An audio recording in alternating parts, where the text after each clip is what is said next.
MemberSplash's facility reservation tool is designed to make it super easy to manage pool usage. You can either set a capacity limit for the entire club, or you can define individual club facilities that can be reserved independently, such as lap lanes, baby pool, etc. To get started, click on Edit Facilities, Create New. For our example, we're going to set up a reservation calendar for lap lanes, so our facility title will simply be Lap Lanes. And in our example, there are 6 lanes, and we want to restrict usage to 1 swimmer per lane, so our total capacity is 6. Next, you hit Set Schedule, and you'll see a week calendar with a grid for the times of day. Simply click on a block to define a reservable slot. You can drag the blocks to extend the length of the slot in 15-minute increments. A typical use case might be allowing 45-minute blocks for lap swimming with a 15-minute gap afterwards to clear the lanes and wipe down any common points of entry, like ladders and stair railings.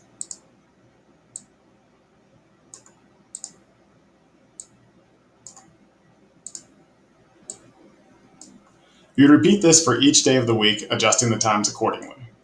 When you're done, click on Set Times at the top right. If everything looks correct, hit Create Facility, and you have now created a bookable reservation calendar that your members can begin using.